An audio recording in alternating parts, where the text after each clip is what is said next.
What's up, metalheads? Welcome to the Scrap Metal Podcast, the show for the misfits who've been listening to the same music since high school. I'm your host, John Von Frankenstein, and joining me today is my metal thrashing mad co-host, Chris. Chris, I gotta ask you, man, how you feeling? I gotta say, I'm feeling evangelical. Evangelical, oh, do you feel the Holy Spirit running through you? I'm about to start running around. Excellent. Chris, does this feeling of wanting to evangelize have anything to do with how you're keeping your heavy metal street cred? You know, I think it just might have something to do with my heavy metal street cred. That's exciting. I'm so excited to hear where this is going. Not too long ago, I went to a bachelor party where we rented a cabin up in the Poconos. It was a lot of fun. And at some point, I was relaxing, listening to music, and someone else was sitting there, and he was like, "Hey, this music's really good. What is this?" And I was like, "Oh, this is Church of the Cosmic Skull." Oh, nice. And all of a sudden, I started proselytizing to this guy about the path that the Church of the Cosmic Skull can lead you down. Right. And so that's why I'm feeling evangelical. I am evangelizing. I am spreading the word of the Church of the Cosmic Skull. It's almost like the spaghetti monster, but it rocks way harder. Totally. I love that. What episode did we first bring the Church of the Cosmic Skull up in? Was that Old Time Rock and Roll? It might have been Old Time Rock and Roll because they very much have that 1970s rock sound with, the keyboards and everything. And it very much sounds like, a mix of Boston and Queen and, all of that. And it's so fucking good. And it was also awesome to be listening to it and have someone not complain about what I was listening to, but actually be like, hey, this is actually pretty cool. I like what's going on here. Cause it's, some of it's got a really good groove to it. The harmonies and the vocals are really good. Yeah, dude. Oh my God. I fucking love Church of the Cosmic Skull. I think after that episode, when you introduced me to them, you introduced them to me as the Beatles if they were heavy metal. And I was sold. I was sold right there. And you're so right. I always forget the name of the song, but it's almost ballady. And it's got such a good feel to it, but it very much feels like a heavy metal Beatles song. Yeah. And no, they are 100% deserving of someone like me becoming a new initiate. And I was so happy that you introduced me to them. So I'm glad that you're evangelizing and spreading the word of the path. And I was about to say the Kingdom of the Crystal Skull. That's very something different. Completely different. Completely different. Those are aliens. And your confessional is just a fridge. So I am keeping my heavy metal street cred by celebrating National Hispanic Heritage Month. It's a celebration of Hispanic culture, its histories, its impact on pop culture at large, and just the beauty of this multicultural society that we all live in. And not to be forgotten as part of this are the many, many heavy metal artists and rock artists who can boast about their Hispanic heritage. And so that's the theme for today. We're going to be talking about metal en Español. We're going to be going down a little trip talking about all these different influential artists of Hispanic heritage. Chris, are you excited to get into this discussion of metal en Español? I am so excited to talk about metal en Español. I had Chris download Duolingo to practice for this episode. The boys have the pairs. The boys have the pairs. ¿Cómo estás? ¿Qué hora es? ¿Dónde está la biblioteca? I told you, Chris is an honorary Salvadorian. I've adopted him. But like I said, I'm very excited because it's an opportunity to just continue to talk about the music that I love. And again, it's almost surprising, and it made me think of our Black History in Metal episode where you have these people that are celebrating their culture through the music, but at the same time, just wanting to play the music. I feel like back then we talked about it, and I'm sure it'll come up again. So often it's been said that like rock is like for white people.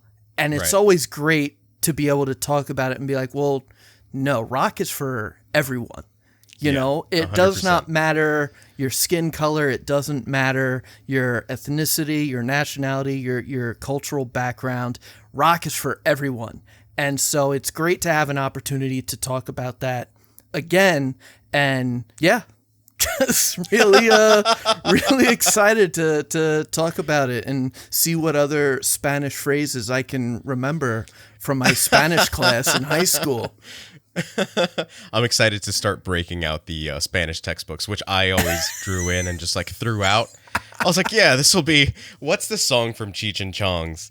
Oh God, I love this part. I think it's in Up in Smokes when they're singing and Cheech is like, Mexican Americans love education, so they go to night school and take Spanish and get a B. That was me. I was like, I don't need this shit. I know how to speak this. And then it's like, oh, fuck, I can't write it. Yeah, it was funny how often that would come up. And like, as a white guy who was learning Spanish, it was interesting to learn that, I guess, similar to English, in Spanish, there's different accents or different slang. And even though everyone in Brentwood is Salvadorian, Ecuadorian, Colombian, Puerto Rican, we're learning Spain Spanish, which no one fucking speaks. So it was as much of a challenge as it was for me. Some of my Spanish-speaking friends had trouble with it as well. So zapatos. It's all about the lisp. So, Chris, when you start thinking about artists in music in general of Hispanic descent, who are some of the first ones that you think of? And the first to come to mind were immediately Robert Trujillo and Tom Araya. You know, Nice. We have Robert Trujillo, who is of Mexican descent and is the current bassist for Metallica, longest tenured bassist for Metallica. I know he was also in Suicidal Tendencies, Infectious Grooves with Psycho Myco from Suicidal. I know he played with Ozzy, so he was definitely someone that immediately came to mind. And then, of course, Tom Araya, bassist, lead singer of Slayer. He was born in Chile.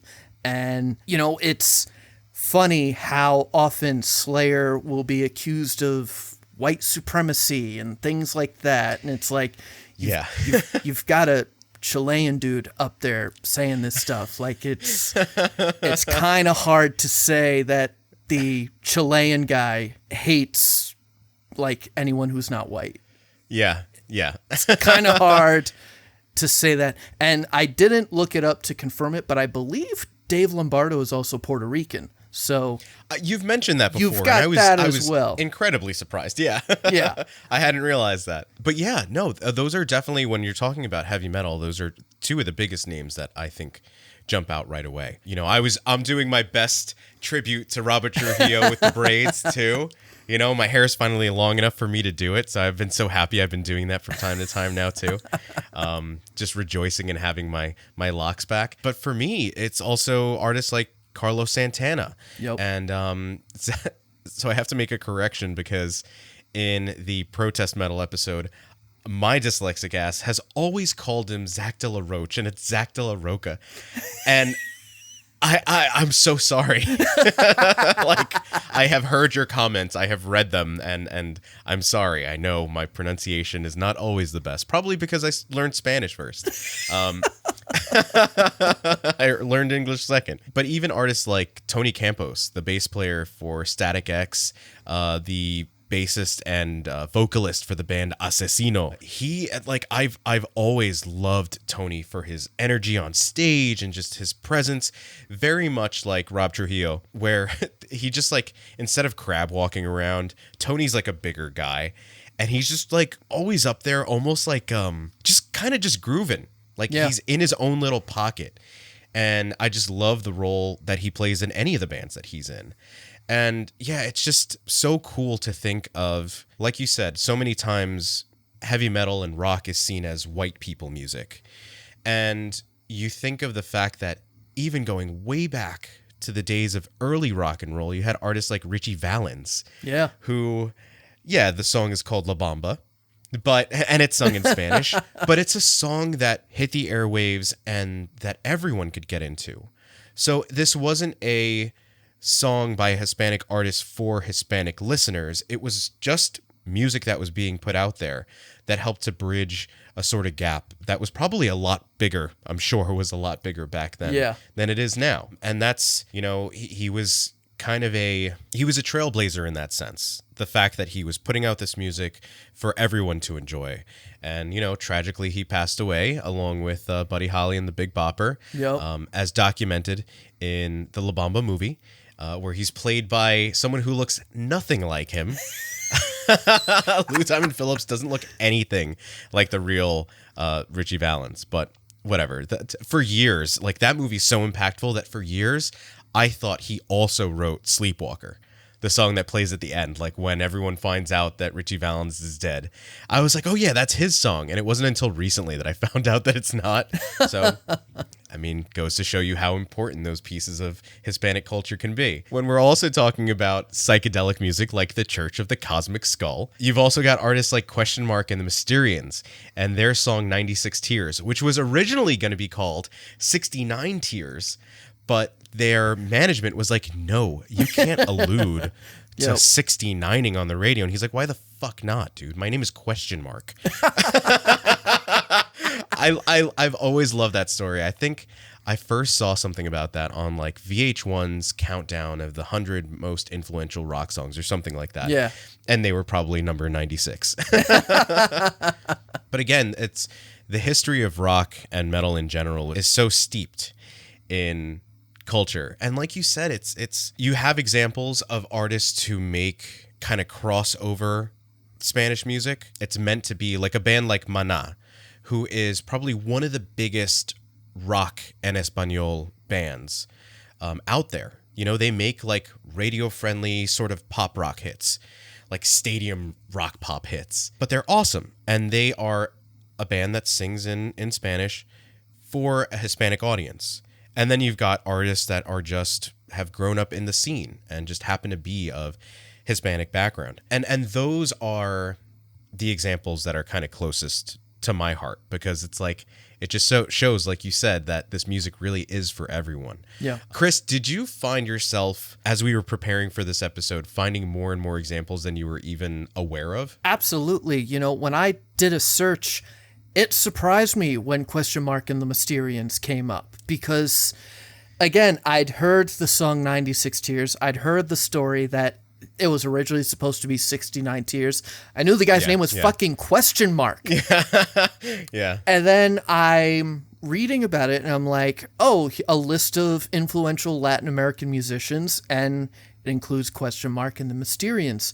And I find out his real name is Rudy Martinez, I believe. Yeah. And I believe the entire band are of Mexican descent, that they're the children of migrant workers that traveled from like Texas to Michigan or something. So even though the band was formed in Michigan, their roots can be traced back to Mexico. And that was really surprising. And again, it kind of shows that this, this rock music, it's for anyone. Anyone who wants to make this music can make it. And it was surprising, and it was interesting to see a band like them come up and be like, yeah, they're Latin American, they're Mexican American, and it's kind of cool to see that, like you're saying, that there's plenty of examples of bands that are singing in Spanish, or even a band that I think I've brought up before, but I listened to them again just to get in the mood, Metalachi, who are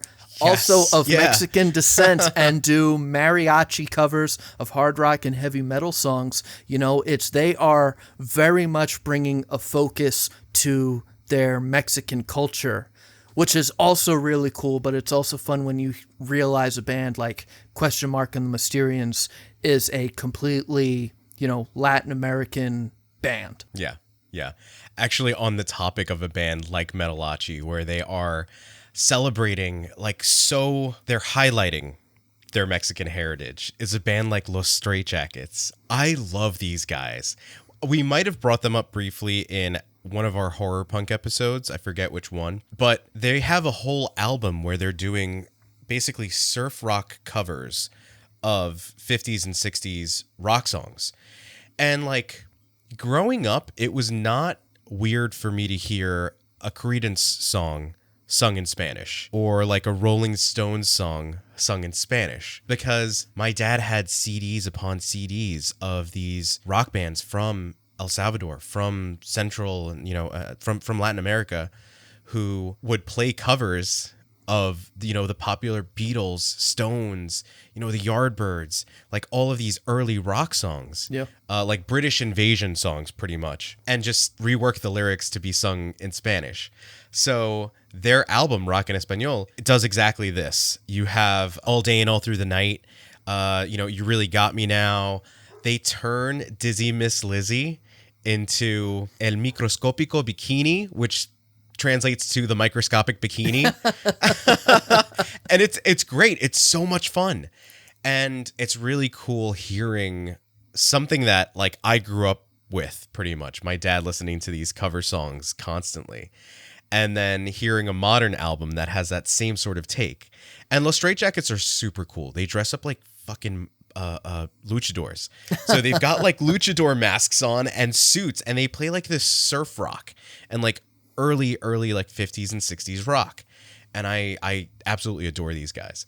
So I definitely wanted to highlight them. I'm glad that, we have someone like Metalachi too, who kind of is along those same lines. But when you're thinking of like more modern bands, one of the earlier examples that I can think of from my childhood, we've discussed at length my love for nu metal and how that was kind of like baby's first for me, right? In terms of subcultures. Yep. And the band Il Nino.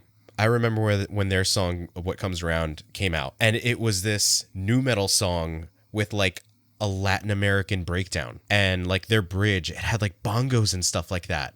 And then within the bridge section of the song, right before the chorus comes back in at the end, they have a whole section where the singer sings in Spanish. And I remember hearing that and being like, at the time, I was like, man, is this corny? Do I not like this? And then I was like, no, I'm feeling this. Like something in my blood is telling me like, this is right. And that was really cool because the only other example that I could think of before that was Sepultura with their album Roots Bloody Roots, where I saw someone say on TikTok that Sepultura, after Korn came out, they were just like, oh, we saw that Korn got really famous doing this nu metal sound, so we're going to completely drop the thrash metal shtick and go for like nu metal.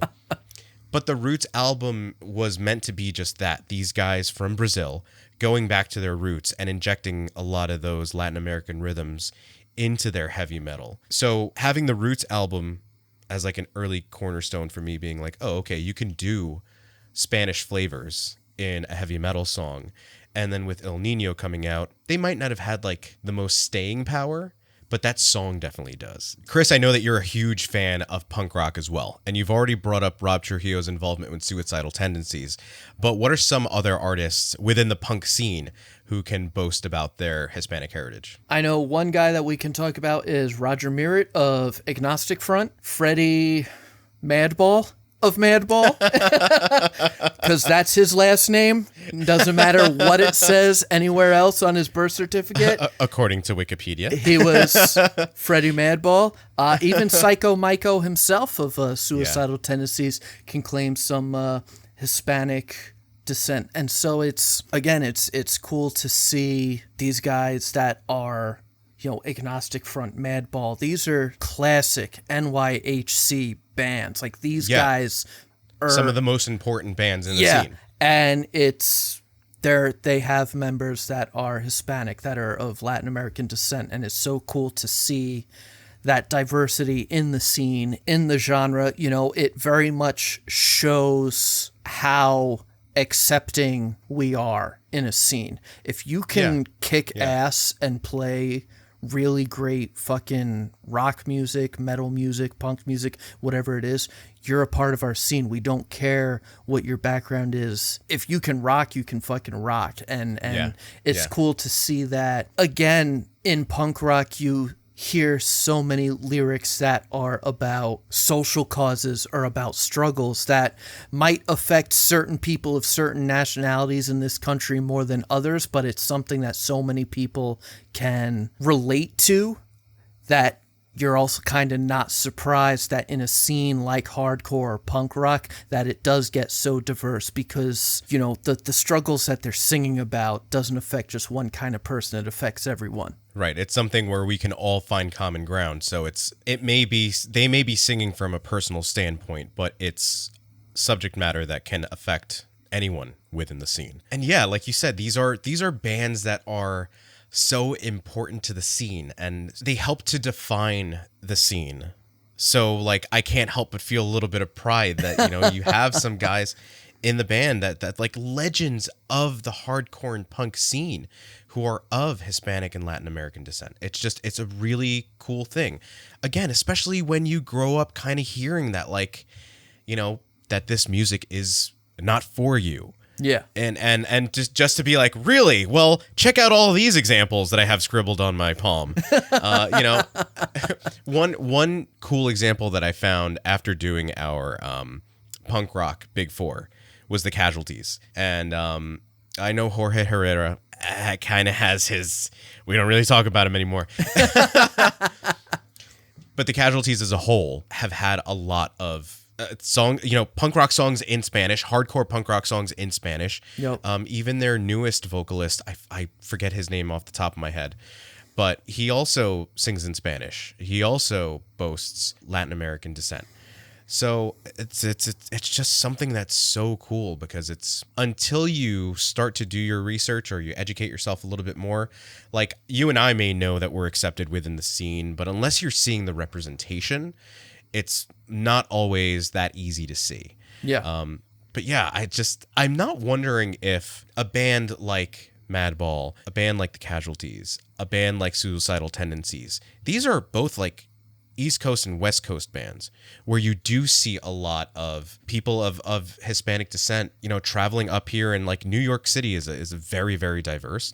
Yeah. So is LA. You know, you have a big Mexican community in LA. Do you think that has something to do with it, where it's like they were just right place, right time? I think it absolutely is, you know, and I think you look at a band like Suicidal Tendencies where like they're dressing like the Latin American gangs, you know, they're dressing in that way. Psycho Myco still to this day wears the bandana right at his fucking eyebrows. Like that's his thing. And it caused some trouble for them in the beginning. Oh yeah, absolutely. Because they were and I believe on the Suicidal Tendencies album cover, their debut album cover, I believe one of the members, I don't know if it was Psycho Myco or not, but I believe one of the members was wearing a hat or a shirt that had a gang symbol on it. And it was, it caused trouble because it looks like they're promoting the gang, and it also causes trouble because they're pretending they're in a gang that they're not actually in. Yeah. So it's, you're getting it from all sides. And so I think when you are of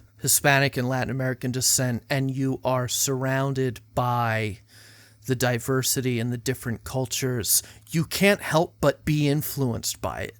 You know, you can't help but absorb some of that as part of your responsibility. It's why I claim myself to be an honorary El Salvadorian, because baby. I grew up in Brentwood. I'm getting you a fucking soccer jersey. I grew up in a predominantly Hispanic town. You know, my closest friends growing up were Ecuadorian, Salvadorian, Puerto Rican. You know, even at my job now, you know, I'm working with people that are Colombian. I'm working with people that are Puerto Rican. I'm working with people that are Peruvian. All right. You're just showing off now. You know,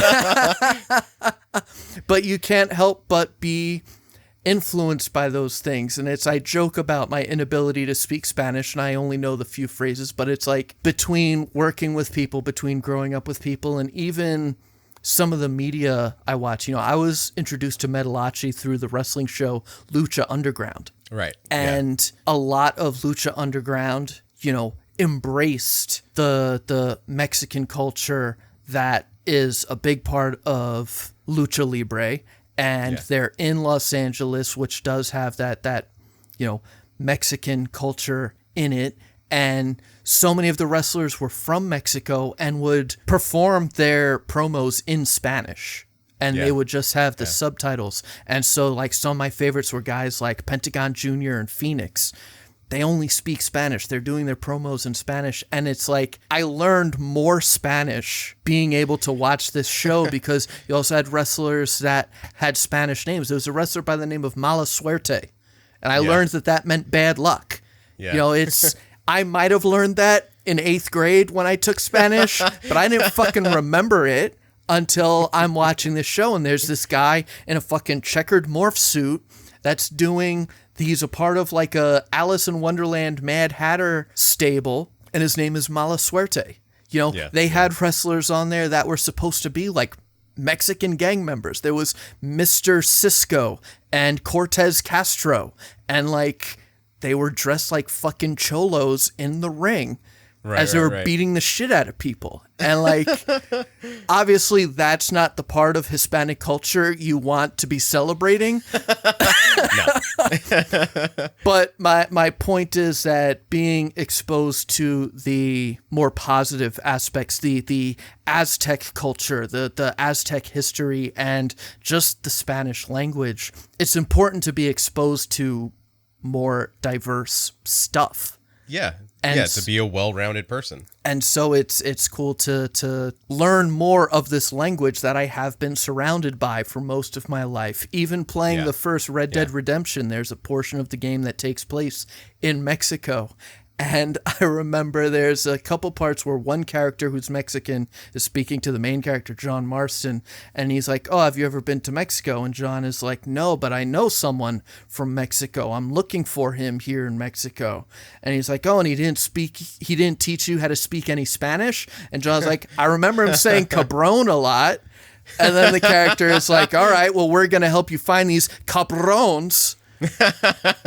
And then there's another point in the game where when you get into like a gunfight or whatever, John Marston will like yell out like insults and taunts at the guys. And at some point when you kill like a bunch of guys, he starts yelling like, "Oh, you must be the pendejos I've been hearing about." I love it.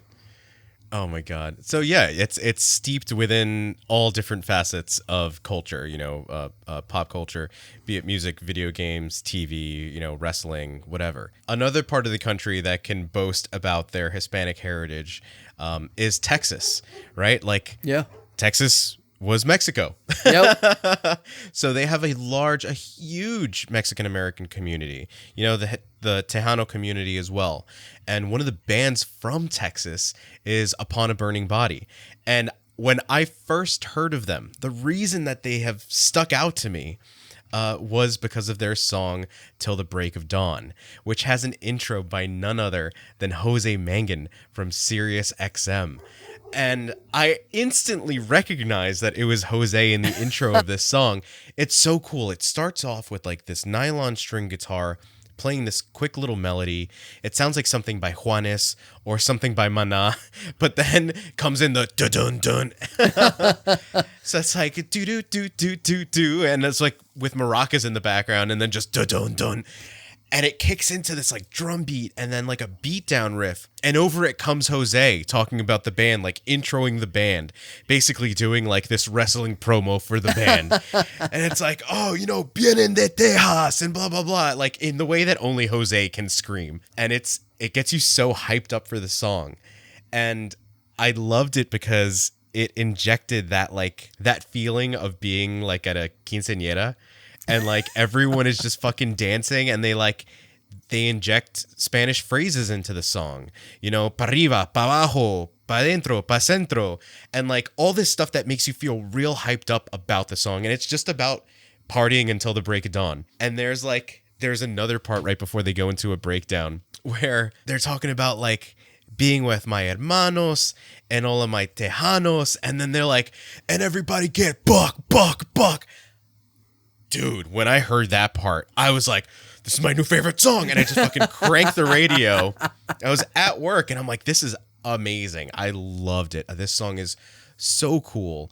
And their whole album, Straight from the Barrio, is like the whole aesthetic of the album is very much like Texas, Tejano kind of culture, and like the artwork, even with like the graffiti on the album cover. And I absolutely loved it because this was kind of like a more modern take on the El Nino thing, where I was like, oh, they are injecting, like, without any sort of shame or anything, the Hispanic culture right into the music and right into heavy metal. So I absolutely loved that. And like, I, kind of went through their discography, and they're a great fucking band. Really, really impressed by them, and just like so happy to be able to have songs like that can so effortlessly mix the Spanish sound and the Spanish flavor with the heavy metal that we all know and love. To kind of change trajectory for a bit, Chris, you and I have talked about this before. The fact that Latin American fans always seem to be the ones that go the hardest. Now, I'm talking specifically about when you see a band perform in a Latin American country or Central American country. Do you think that this has to do with the fact that maybe there's less exposure to these bands? They travel to these countries a lot less. We always see like the Come to Brazil Yes. comments on a band's page. And I feel like that's for a reason. I feel like maybe, these bands don't visit them quite as much. Do you think the fact that these fans go so hard has to do with like just limited opportunities to see these bands? I think that's absolutely a part of it, is that the bands talk about their world tour, and the world tour is several dates in the United States, several dates in Canada, several dates in Mexico, and then like one stop in South America, one stop in Europe, and that's their world tour. So whether it's in, Central and South America or even over in Europe, those fans go crazy for hard rock and heavy metal bands because they don't come there that often. And I feel like some of the stories you hear is that these other countries, that when they're exposed to American media and it's the music and it's a band like Metallica, and this great metal that they're being exposed to, but they only so often come to their country, everyone is just so excited that they're finally coming to the country. And so that's why I love seeing those massive crowds, and you see a flag of every fucking South American country in the crowd. Just every single flag is there, and it's so cool to see these people that, like, I know I said it just recently, Fear and Metallica were playing in New Jersey not that long ago, and I was like, do I really want to drive across a river to go see these bands that I claim to be a massive fan of? And I decided not to. And then you have folks that are traveling across an entire fucking continent to see this band because they don't know when the band is going to come back. Whereas for me, I'm like, I'll catch them next time. You know, because we're kind of spoiled in that way. Because we get to see them way more often. Not just that we're in the United States, but we're also so close to a major city. Everyone makes a stop close to New York City. We are very lucky in that way that bands are always making a stop in New York or New Jersey because they know, that there's a shitload of people here. And that means that there's a shitload of fans here. So when a band is only going to a country every 5 to 10 years, you bet your ass people are fucking flying across the entire continent to get there, to be there, to see that band. And that's why you see these massive crowds. I know it's not Latin American, but there was 1 million fucking people in Russia in 1991 to see Metallica. 1 million people. Yeah. But it's for the same reason. It's exactly what we're saying. They don't often get that opportunity, so I think it's where you and I go, I've seen them before. Maybe I can go next time.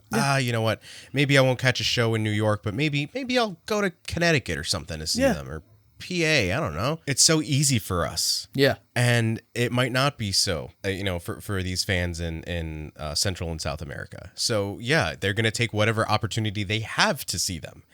And I saw a video of Ghost performing in Mexico City when they did the big reveal of Cardinal Copia turning into Papa 4. And like the concert footage that was being played, someone commented like, you would think that they were at a soccer match. And it's like, that's exactly the same kind of energy that they go to concerts with. It's that, just the excitement, and everyone's jumping and everyone is like singing almost like the soccer chant along. And I love that. It's so cool. And I can imagine that if my dad had the opportunity to see Kiss when he was younger, when he was first getting into them, when he was still in El Salvador, that he would have absolutely taken the opportunity, and that he absolutely would have been going feral. Yeah. Just buck wild seeing Kiss, because this is one of his all-time favorite bands. If he had the opportunity to see Zeppelin, if he had the opportunity to see Sabbath back then, he would have been just going ballistic. And, I have him to thank for my taste in music. He exposed me to so many different styles of music, some of which I didn't come to appreciate until I was much older, namely a lot of the Spanish artists. And I'm glad that I can look back on that and say, like, I really was exposed to such a rich mix of music. And we've talked about it before. I think I brought it up in our very first episode, in our Metal Beginnings episode, how I am kind of at a point in my life where I'm like reclaiming or taking more pride in my Hispanic heritage, which is part of the reason why I wanted to do this episode and why it's so close to my heart. I, for so long, thought that I was too white for my Spanish friends and family and too Spanish for my white friends. So it's so cool to be at a point now where I'm like, hey, there's a bunch of fucking bands that I love that have Hispanic members in them. There's a bunch of, parts of music history that are possible because of Hispanic artists as well. And there's so much representation for the culture that I don't have to be feeling like I'm out of place. And I can finally see just how accepting the scene can be, especially when it's kind of at its peak, where everyone can really get together and everyone can just kind of mix and mingle and, just be with each other. When you're at a show, you are there as part of the crowd. Yeah. And nobody cares where you're coming from. Nobody cares what your background is. So I think it's just great to be able to highlight the importance that Hispanic artists have had within the music scene, be it metal, punk, and rock in general, but also to just say, like, it's so accepting that nobody would care anyway. Yeah. One of the other kind of major highlights that I've had recently was getting to meet Jose Mangan of SiriusXM. And I got to tell him a bit about that kind of story and my feelings of like, dude, you are doing it. You're out there, of Mexican descent. And like, you're from Texas and you're doing this thing and you're out there just bringing metal to everyone. And it's so cool to be able to see that. Do I put myself on the same level as Jose Mangan? No. But I like to think that in a small way, he kind of inspires me to say, like, hey, I can also be that representation for someone else. So hopefully that message does come across. Chris, as we've talked about before, both in our Black History in Metal and Women in Metal episodes, I think representation is a big part and a very important part of our music scene. And I'll pose the same question to you again for this episode. Why do you think representation in our scene matters? I think it matters for some of the reasons we've talked about. You do have this idea that rock and metal is for white guys, and it's not. It's for everyone. And it's one of my favorite songs by Body Count, but he mentions it in There Goes the Neighborhood. He jokes about how, they say rock is just for whites. Don't they know the rules? And he's making fun of the fact that they are an all-black metal band. And even though he's making a joke about it, it is something that's, I remember in high school, it's like, oh, he's listening to that weird white kid music. And it's, I'm a weird white kid. That doesn't mean my music is weird white kid music.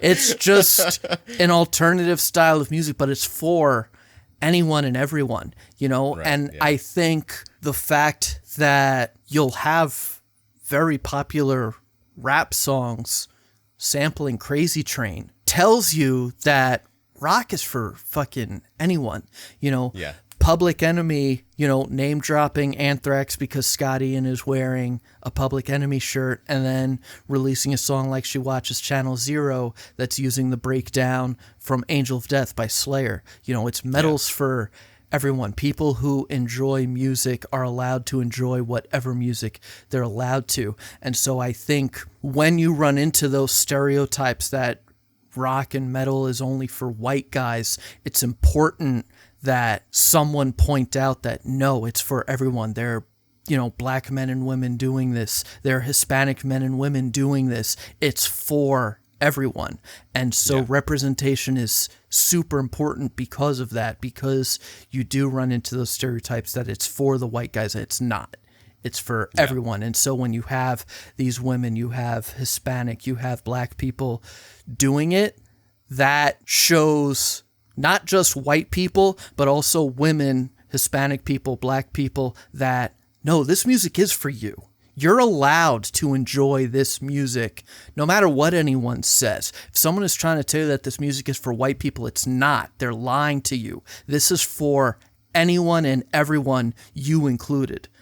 And so that's why it's so important that we have these conversations and that we highlight when diversity is being represented in the scene. Yeah. That's awesome. Spoken like a true heavy metal ally. An honorary Salvadorian. We love to see it.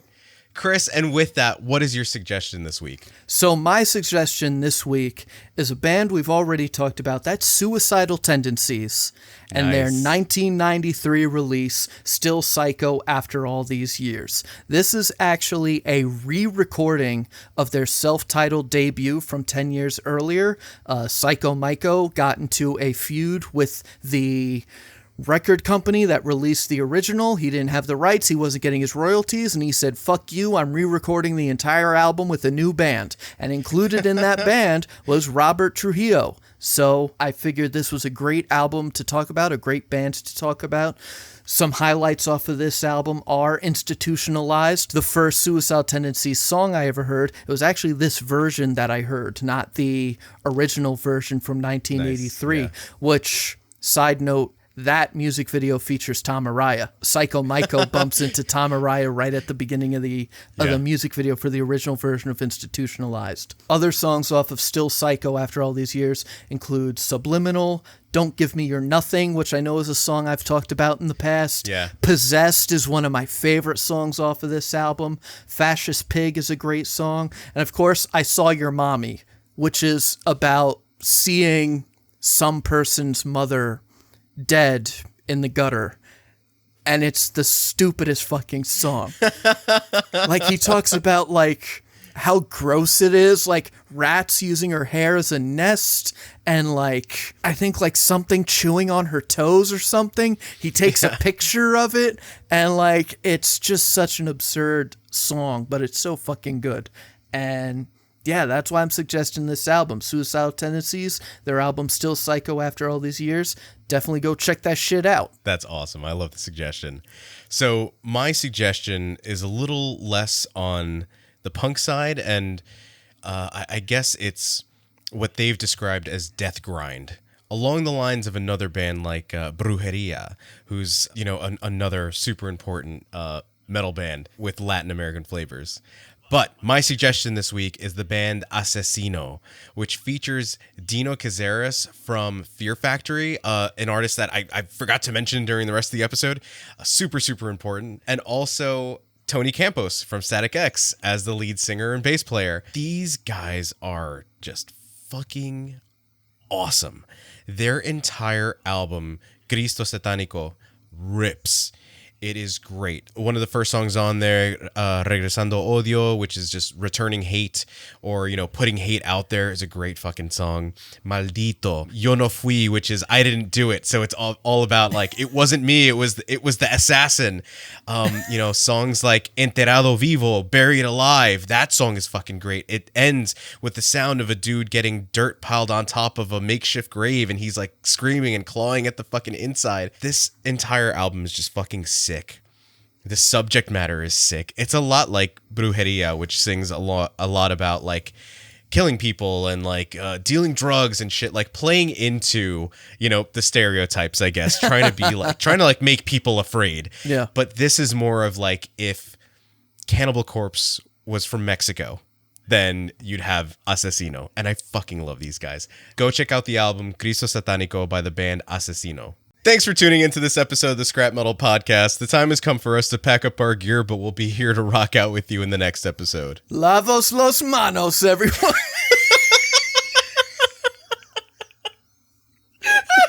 Oh my goodness. Hasta la próxima vez. Good night.